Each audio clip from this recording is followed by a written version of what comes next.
I was in the Army, and when I got out, I was corporal. And then I went back as a contractor for the Department of the Army. My original purpose was definitely get involved, serve my country, and then pursue it from that point forward. I personally had been deployed to Iraq for just about a year, and having gone back to Europe, I was having trouble sleeping, and having some issues just adjusting back to this, different lifestyle after having been shot at, nearly blown to pieces, so many times to this. Now I can just go down the road and get a pizza. And one of my officers recommended I go see a psychiatrist. Within 10 minutes it was, so you're probably bipolar, most likely ADD, and PTSD. De zichtbare effecten van gevechtsstress werden al vermeld door oude schrijvers als Homer en Herodotus. De Fransen noemden het mal du pays, de Duitsers Heimweh. In Spanje noemden ze het estarroto. Hoe ze het ook noemden, eeuwenlang hebben legers bevestigd dat de verschrikkingen van oorlog voor soldaten soms te zwaar zijn om te verdragen. Het werd beschouwd als een nerveuze reactie en was te verwachten bij de strijd. Maar psychiaters labelen het als een hersendysfunctie, wat in 1980 in het leven werd geroepen als posttraumatische stressstoornis, PTSS. This war isn't any different than any other than guys coming back with shell shock, battle fatigue or combat fatigue, and now they're calling it post traumatic stress disorder. It's been around forever. En zoals hun andere stoornissen, ze zijn niet gevonden door wetenschappelijk te testen. Er werd voor gelobbyd door psychiaters en door te stemmen in de Diagnostic and Statistical Manual geplaatst. Letterlijk, door te stemmen erin geplaatst. Tegenwoordig is het de populairste diagnose van de militaire psychiatrie. En het heeft zich vlug verspreid in de burgermaatschappij. The goal is to combat post-traumatic stress disorder, or PTSD. Helping veterans with PTSD. Soldiers' post-traumatic stress disorder. I was diagnosed with PTSD. PTSD. How many times do you hear PTSD in the media now? People really don't understand it, I don't think, and we're just trying to assign a label to people. Our soldiers and sailors that are coming back from these very horrific events that they're being witness to. People who suffer from post-traumatic stress are reacting to a traumatic event in a normal fashion. What we believe is that the military is treating veterans in particular with post-traumatic stress as though they have a mental illness. We don't believe they have a mental illness. We believe that they're wounded and what they need is healing. And PTSD psychiatry has created a disease. They speak of it as a disease just as they speak of generalized anxiety disorder and clinical depression as diseases, but none of them are actual diseases. If someone shows up in my practice and they say a psychiatrist or other doctors diagnosed me with post-traumatic stress disorder, I would actually ask the patient, well, okay, what tests were done to establish that diagnosis? And they'll think about it and they'll realize that nothing was done. They just got the opinion of whoever the practitioner was. Certainly there is stress that goes along with combat. When you put a soldier into an environment where he's not getting sleep, he's being shot at, friends around him are getting hurt or dying, that's going to cause some bad side effects. Sure, those phenomena exist, but that doesn't then equate to, well, let's drug him. De verschrikkingen van gevechtsstress zijn niet fake. Behalve dat de psychiatrie een medisch klinkende hersendysfunctie verzint om je ervan te overtuigen hun behandeling te accepteren. En vervolgens blijven ze de definitie ervan steeds maar uitbreiden. What qualifies for PTSD has recently been downgraded, but they have directives that come out that say, well, now we're going to suggest that everybody who's, been in a war zone could possibly, maybe, and so with that,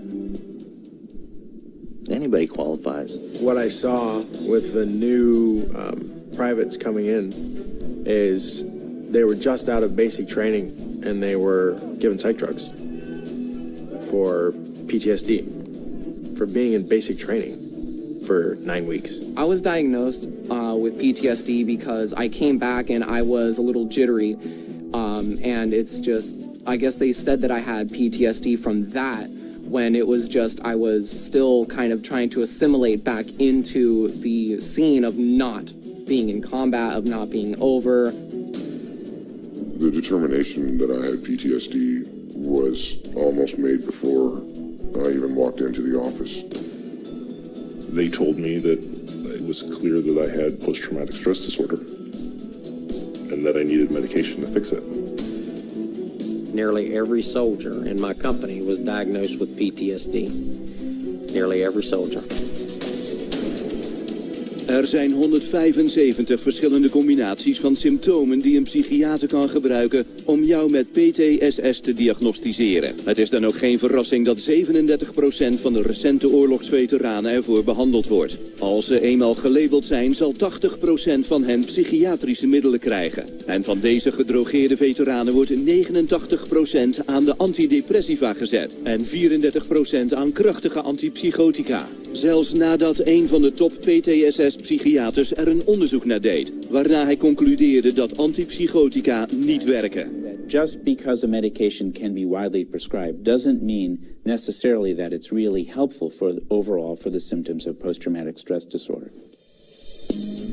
Als psychiaters eens de moeite namen standaard medische testen te doen, dan bestaat de kans dat ze een lichamelijk gebrek zouden vinden. Iets dat ze PTSS zouden labelen. Maar wat echte lichamelijke schade is, die geverifieerd kan worden met een hersenscan.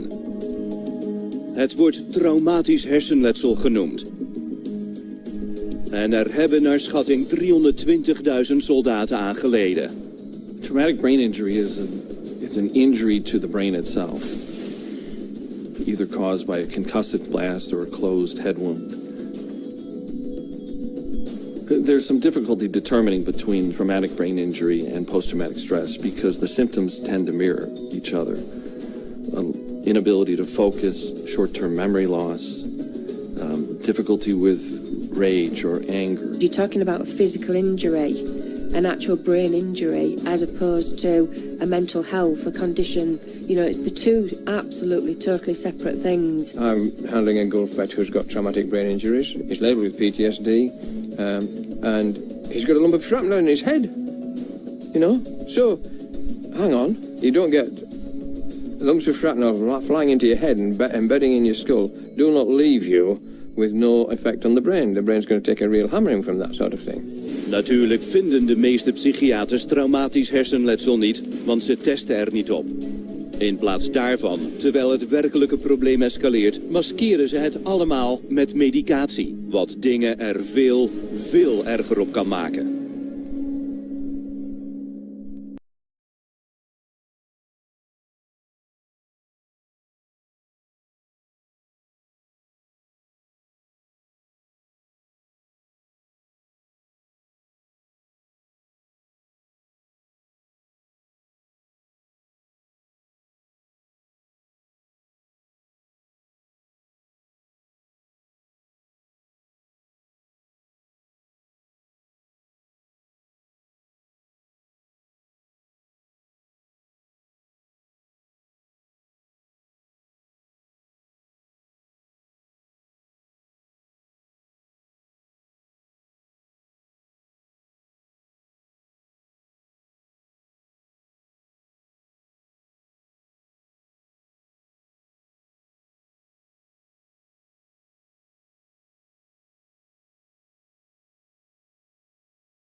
Kalmeringsmiddelen. Belangrijke informatie. Het rapport bevat een overzicht van de bijwerkingen van veel voorkomende middelen tegen angst. Het bevat informatie die belangrijk voor je is om te weten. Rechtbanken hebben vastgesteld dat er, informed consent, geldt voor mensen die recepten ontvangen voor psychotrope, stemmensveranderende medicijnen. De arts moet voldoende inlichtingen en informatie verstrekken over mogelijke bijwerkingen en voordelen, manieren om bijwerkingen te behandelen en risico's van andere aandoeningen, evenals alternatieve behandelingen. Toch negeren psychiaters heel vaak deze vereisten. Als u deze medicijnen gebruikt, stop niet met het gebruik ervan op basis van wat u nu beluistert. U kunt ernstige ontwenningsverschijnselen krijgen. U moet het advies en de hulp van een bekwame medische arts of deskundige inwinnen, voordat u probeert om van een psychiatrische medicatie af te komen. Dat is erg belangrijk. Rights, CCHR, biedt geen medisch advies of verwijzingen, maar verstrekt de informatie in deze publicatie als een openbare diensten het belang van de informed consent. Over de kalmeringsmiddelen wil ik nog dit zeggen. Down, though she is not ill. Yellow pill. Ze rent naar de beschutten van de kleine helper van een moeder, Little Helper. De Rollenstoernis schreef deze teksten over drugsmisbruik op recepten 1966. Diezelfde woorden zijn vandaag van toepassing. In 2008 werden 85 miljoen recepten gevuld voor de top 20 kalmeringsmiddelen, sedatief hypnotica genoemd. Ondanks dat het enkele van de meest verslavende geestverruimende medicijnen ter wereld zijn. Veel mensen vertrouwen op deze medicijnen om de dag door te komen.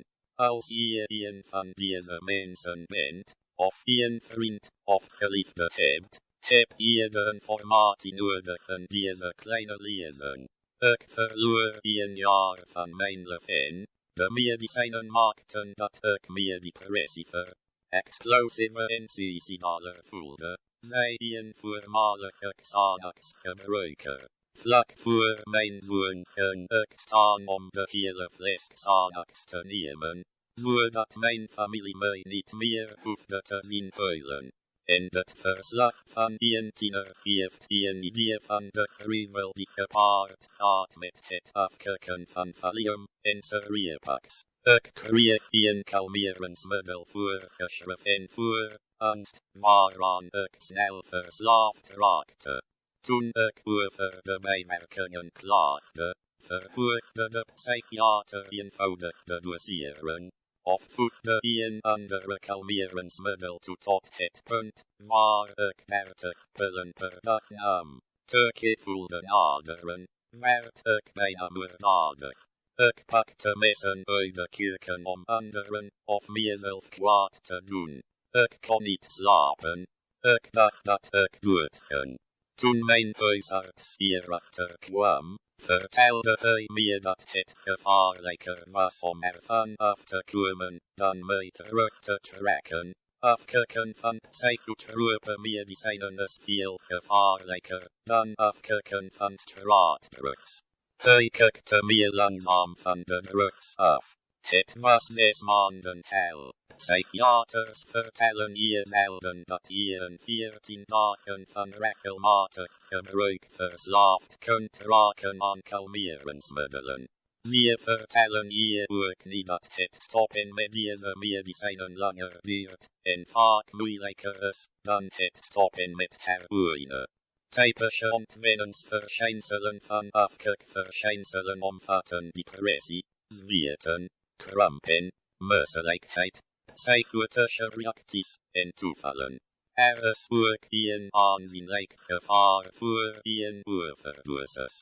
Van 2004 tot 2005 stegen de overdosissen de VS met een type kalmeringsmiddel, benzodiazepines genaamd, met 19%. Uit rapporten van Britse lijkschouwers blijkt dat deze medicijnen elk jaar vaker bijdragen aan een onnatuurlijke dood dan cocaïne, heroïne, ecstasy en alle andere illegale drugs. Een tegenstelling tot medische medicijnen, die vaak ziekten kunnen voorkomen, of genezen of de gezondheid kunnen verbeteren, zijn psychiatrische medicijnen alleen bedoeld om symptomen te onderdrukken die terugkeren zodra het medicijn is uitgewerkt. Net als ongeoorloofde drugs bieden psychiatrische medicijnen niet meer dan een tijdelijke ontsnappen aan problemen, ongewenst gedrag of onaangename emoties. Als je deze geneesmiddelen gebruikt, oorspronkelijke mentale symptomen nog erger terugkomen, als je begint met af te kicken. Experts wijzen hierop dat het medicijneffect is. Geestesziekte. Wat ik nu zeg, is bedoeld als een advies om je de feiten over de risico's van kalmeringsmiddelen te lichten en een voorbeeld van beschikbare alternatieven te geven. Tranquilizers, sedatief hypnotica genoemd. Equanil, meprobamat, halcyon, triazolum, clonopin, clonazepam, lexotin, bromazepam, librium, chlordiazepoxide, placidale, et chlorphenol, prusom, estazolum, restoril, thiamazepam, rosirum, rameltion, seriapax, oxazepam, sonata, zaleplon, trunksiene, chlorazepat, thallium, diazepam, festaril, hydroxyzine, Xanax, alprazolam, VAT zijn kalmeringsmiddelen, of benzodiazepinen, kalmerende middelen, of benzodiazepinen. Anxiolytica en minder kalmerende middelen werden aanvankelijk geprezen als een medische doorbraak. Miltown, die uiteindelijk zeer verslavend bleek te zijn. Toen kwam Valium, geprezen door psychiaters als een veilig alternatief, maar al snel bleek het over sterk verslavende kwaliteiten te beschikken. Desondanks bleven psychiaters deze medicijnen een volume voorschrijven. In 2005 was een andere benzodiazepine, Xanax, het vierde meest voorgeschreven medicijn in Amerika. Benzodiazepines doen gewoonlijk een of meer van de volgende dingen bij een persoon. Een hypnotische toestand veroorzaken, spieren ontspannen, conversies stoppen of mild geheugenverlies veroorzaken.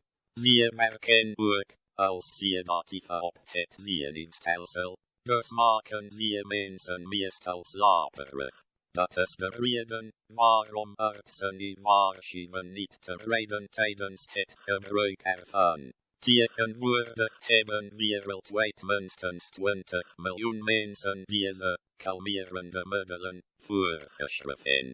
Ondertussen worden West-Europese en Noord-Amerikaanse landen geconfronteerd met epidemieën van burgers die verslaafd zijn aan deze medicijnen. En terwijl benzodiazepines een ramp zijn in termen van volksgezondheid, halen farmaceutische bedrijven maar liefst $21 miljard euro, 14 miljard per jaar aan de verkoop ervan. Natuurlijk hebben de gebruikers last van zeer vervelende en ernstige, uiterst schadelijke en gevaarlijke bijwerkingen. Sterker nog, naar 60% van de mensen die kalmeringsmiddelen gebruiken, raakt verslaafd en krijgt nadelige reacties op de medicijnen, extreem woede en vijandig gedrag. Ouderen hebben nog grotere risico's, met een verhoogd valrisico en ongevallen met motorvoertuigen. Een Britse website over benzodiazepinen meldt dat 40% van de bestuurders van motorvoertuigen die bij een ongeval zijn verongelukt of gedood, psychotropische geneesmiddelen op recept verstrekt en hun lichaam hadden, voornamelijk kalmerende middelen en slaappillen.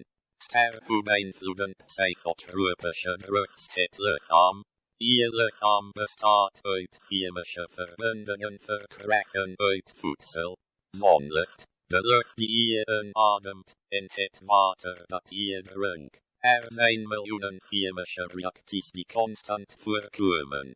Uw lichaamstoppen verstoren de normale biochemie van het lichaam. Soms veroorzaakt deze verstoring een vals en tijdelijk gevoel van euforie, zijn. Kortstondige uitbarstingen van verhoogde energie of een abnormaal gevoel van verhoogde alertheid. Het is echter niet normaal om je zo te voelen. Het gevoel houdt niet aan en verslaving kan het gevolg zijn. Deze medicijnen werken door de normale functies van het lichaam te beïnvloeden. Ze versnellen ze, vertragen ze, verdoezelen ze of overweldigen ze. Dat is de reden waarom u bijwerkingen krijgt met psychiatrische medicijnen. Maar denk niet dat deze medicijnen iets genezen.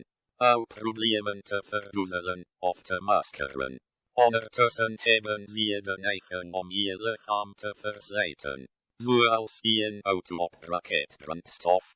Kun je misschien 1 kilometer per uur naar het einde van het blok rennen, maar de banden, de motor en de interne onderdelen vliegen daarbij uit elkaar. Bijwerkingen kunnen soms meer uitgesproken zijn dan de beoogde effecten van een medicijn. Ze zijn in feite de natuurlijke reactie van het lichaam op de invasie van een chemische stof die zijn normale functies verwaart. Psychotrope middelen maskeren het probleem. Ze lossen de oorzaak niet op. Hoe het medicijnen die zeggen dat psychofarmaca hen echt beter doen voelen, dat het voor hen levensreddende medicijnen zijn waarvan de voordelen hun risico's overtreffen. Zijn psychotropen echt veilig en effectief voor hen?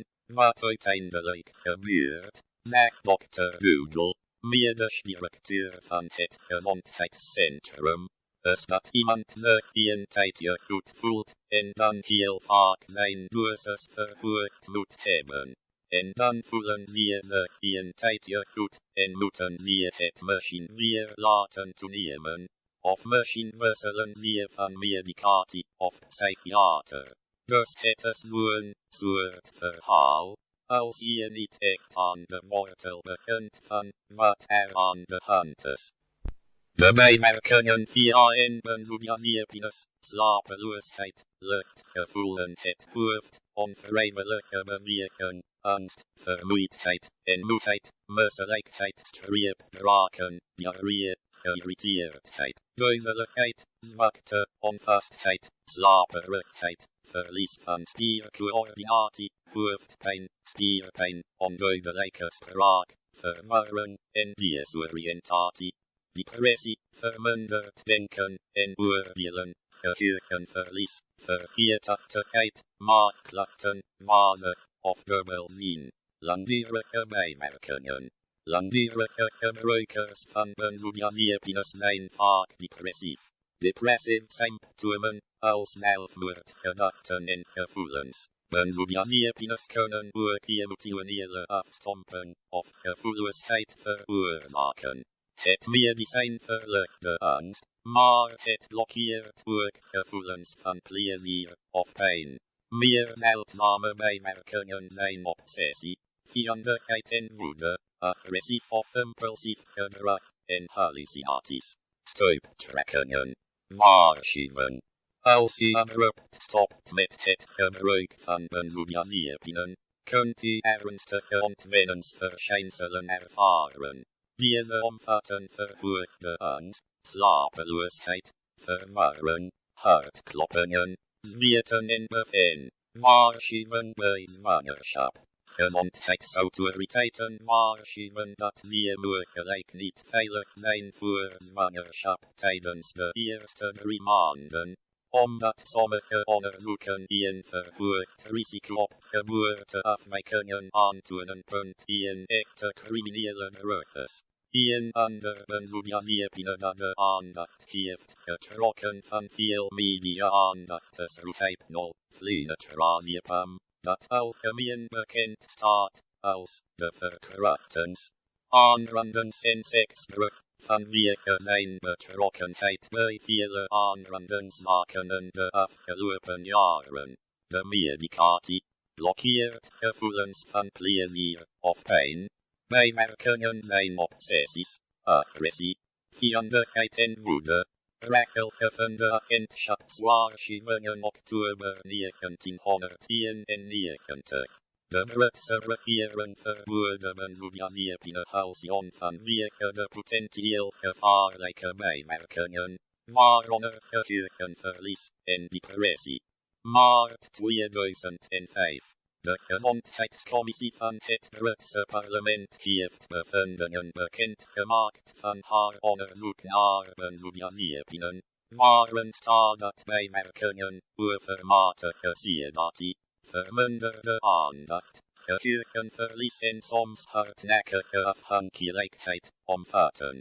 Abrupte stopzetten kan leiden tot ernstige ontwenningsverschijnselen, waaronder convulsies bij sommige patiënten. Februari 2008. Complex gedrag zoals een verslaving teweeg brengt streep. Ontwenningsverschijnselen heeft. Overkalmeringsmiddelen en benzodiazepines. Februari 2008. Sedatief hypnotica bevatten. Naar aanleiding van meldingen van bizar en soms gevaarlijk slaapgerelateerd gedrag zoals slaapwandelen en slapend autorijden. Mei 2008. De FBI heeft een waarschuwing aan Ambien toegevoegd dat abnormaal denk- en gedragsveranderingen zoals slaapstoornissen kunnen optreden, evenals andere bijwerkingen, zoals vermoeidheid, misselijkheid, braken, infecties van de bovenste luchtwegen en meer. Sterk psychiatrische aandoeningen versus medische ziekten. Het leidt geen twijfel dat mensen problemen en nare situaties in hun leven ervaren die kunnen leiden tot mentale problemen, soms zeer ernstig. Maar om te zeggen dat het medische ziekten zijn of worden veroorzaakt door een chemische onevenwichtigheid die alleen met gevaarlijke geneesmiddelen kan worden behandeld, is oneerlijk, schadelijk en vaak dodelijk. Wat psychiatrische medicijnen in plaats daarvan doen, maskeert de echte oorzaak van problemen, waardoor u vaak de kans wordt ontnomen om te zoeken naar bruikbare, effectieve oplossingen. Het is belangrijk om te begrijpen dat er een groot verschil is tussen medische ziekte en psychiatrische stoornissen. In de geneeskunde wordt een aandoening alleen als een ziekte aangeduid, nadat deze aan strikte normen voldoet. Je moet een voorspelbare groep symptomen isoleren, in staat zijn om de oorzaak van de symptomen op te zoeken, of te kijken hoe dit allemaal in werking treedt. Dit moet allemaal worden bewezen en vastgesteld door een fysieke test, zoals een bloedtest of röntgenfoto. In de psychiatrie zijn er geen laboratoriumtests om hun stoornissen te identificeren. Hun medicijnen behandelen de symptomen.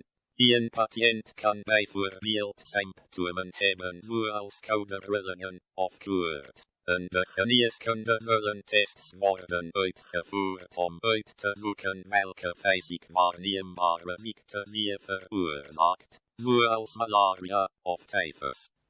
Psychiaters, aan de andere kant, kijken niet naar de oorzaak en schrijven in plaats daarvan een medicijn voor dat de symptomen onderdrukt, Ondertussen wordt de oorzaak van het probleem niet behandeld en kan het verergeren. Om meer wetenschappelijk te lijken, beweren psychiaters dat hun stoornissen voortkomen uit een chemische onbalans in de hersenen. Deze claim is nooit waar gebleken, omdat er geen tests zijn om de chemische status van de hersenen van een levend persoon te beoordelen, of goed te bepalen hoe een juiste chemische balans eruit ziet. Dr. Darshak Hafi, klinische arts en professor aan de Harvard Medical School, expert die de chemische onbalans-theorie publiekelijk ontkennen. Ondanks pseudowetenschappelijke termen als chemische onbalans weet niemand echt wat de oorzaak is van een psychische aandoening. Er is geen bloedtest of hersenscan voor een zware depressie. Geen geneticus kan schizofrenie diagnosticeren, zei hij. Zelf erkennen zelfs dat psychiaters niet weten wat de oorzaken of genezingen zijn van welke psychische stoornis dan ook, of wat hun behandelingen, meestal medicijnen, specifiek voor de patiënt betekenen. Het is onnodig om te zeggen dat het heel riskant is om jezelf met psychiatrische medicijnen te laten behandelen, omdat er maar heel weinig wetenschap is om dit te ondersteunen. De oplossing. U heeft het recht om te worden geïnformeerd. Geestelijke problemen kunnen worden opgelost, ja, gelukkig maar. Jammer genoeg zullen psychiaters je meestal vertellen dat je emotionele problemen of mentale problemen ongeneeslijk zijn, en dat je hun medicijnen moet nemen om het te beheersen, vaak voor de rest van je leven. Psychiaters stellen routinematig patiënten niet op de hoogte van niet-medicamenteuze behandelingen en voeren geen grondig medisch onderzoek uit om een onbehandelde medische aandoening uit te sluiten, die de oorzaak kan zijn van psychische stoornissen. Health. Geestelijke gezondheidswerkers die werkzaam zijn in een systeem voor geestelijke gezondheidszorg hebben een professionele en een wettelijke verplichting om de aanwezigheid van lichamelijke ziekten bij hun patiënten te herkennen.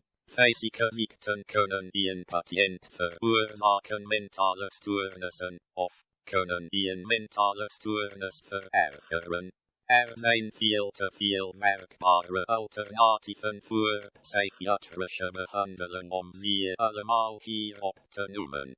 Rights, CCHR, werd in 2002 opgericht, omdat het Citizens Committee Rights is opgericht door de Scientologie-kerk. We beschouwen dit als een gevaarlijke organisatie en we hebben politieke belangen, geen religieuze. Ondersteunen van vele politieke leiders over de hele wereld helpt ons om psychiatrische schendingen van mensenrechten te onderzoeken en bloot te leggen, en om het gebied van mentale genezing op te schonen. De oprichter is professor Dr. R. Groenenboom, hoogleraar psychiatrie Erasmus en internationaal gerenommeerde auteur. Vandaag de dag bestaat CCHR uit een netwerk van 250 psychiatrische opgeloste misstanden in 34 landen. De Raad van Adviseurs, die in informeurs en raadsleden worden genoemd, bestaat uit artsen, advocaten, opvoeders, kunstenaars, zakenlieden en vertegenwoordigers van de burger en mensenrechtenorganisaties en uitstekende politici. CCHR heeft honderden hervormingen geïnspireerd en veroorzaakt door te getuigen voor wetgevende instanties en openbare hoorzittingen te houden over psychiatrisch misbruik, evenals door te werken met media, Wets handhaven en openbare functionarissen over de hele wereld. Gezien de aard en potentieel verwoestende impact van psychotrope medicatie, zijn we nu ook van mening dat het recht om te weigeren psychofarmaca te gebruiken fundamenteel is.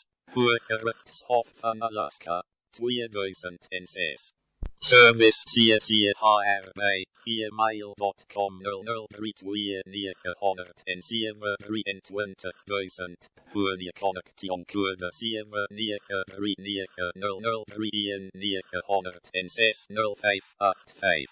Directe financiële steun geven. Ga naar https://CCHR en dat is de weer van bank, de van ETA. Quibbers.me. Rights. Dus. /CCHR. Overijgevigheid. De gehandelde psychiatrie komen te vallen worden financieel ernstig benadeeld en uitgebuit. Enerzijds komen zij vaak onder bewindvoering te vallen, of anders kunnen zij vrijwilligerswerk, oftewel slavenklusjes opknappen in iets dat eerder nog een goed betaalde baan was. Zij moeten zien of er al daar niet gebruik gemaakt kan worden van een of meerdere telefoons, en of er toegang kan worden verkrijgen tot internet via een bedrijfscomputer, of een eigen laptop of tablet. Werkt men overdag bij het gemeentegroen of bij de vuilnisdienst? Ik noem maar iets, zou men zich aan het einde van de dag met de apparatuur en kampeerslaap kunnen verstoppen in het gebouw, als men daar tenminste betaalde telefoonlijnen kan bellen, en in 99% van de 100 gevallen is dit inderdaad zo. Terwijl er niemand meer is, maakt die gretig gebruik van de telefoonlijn, of zelfs zoveel mogelijk lijnen om eerder genoemde nummers te bellen, en via computer, of laptop of mobiel in te loggen. E-mail dan op hun kosten. Als je zeker weet dat je minimaal 8 uur in de week onafgebroken met bovengenoemde nummers kunt bellen, verdient u daarmee €0,13 per minuut per lijn. Hiermee is CCHR zelf ook gebaat. Zodra u zich bij mij gemeld heeft, en er zijn afspraken over de eventueel contante uitbetalen, versturen gaat meestal echt goed, kunt u de horen gewoon bellend neerleggen en gaan slapen. Soms wordt vanuit het belbedrijf zelf helaas wel eens onbedoelde verbanden verbroken. Dan moet ik u kunnen bereiken via een mobieltje of buzzer. Opnieuw inbellen. Werk. Geen wonder, u gaat voor het eerst eens normaal uitbetaald worden. Dat kost meer dan een flinke telefoonrekening. U heeft recht op salaris in die moderne slavernij. Een slaaf heeft recht op kost en inwonen, en als dat ook niet kan nou, dan moet u even CCHR bellen om onderdak te regelen. Werk. Meestal kan er op de een of andere manier wel iets gevonden worden. Een methode of truc, zodat u ongezien van de telefoon is, gebruik kunt maken en de computer ook. Praat hier nooit over. Zij noemen de moderne slavernij immers ook niet bij de naam. Zo staat CCHR klaar voor de slecht bedeelden en weet. Geld is macht. Door geld kunt u uit alle problemen geraken. U kunt prepaid creditcards aanschaffen waarmee alles op internet kan worden aangeschaft hierdoor. Skrillkaarten zonder paspoort zo aangeschaft, en het is mogelijk hier onbeperkt geld op te storten, en er komen er steeds meer. Cash naar het VWK in Centraal Rotterdam, en het kost wat, maar ik kan dan voor je salaris storten, als je dat persen wilt. Bewindvoerder snapt niet dat er ontelbare mazen de wet aanwezig zijn om aan het armoederegime te kunnen ontsnappen met CCHR.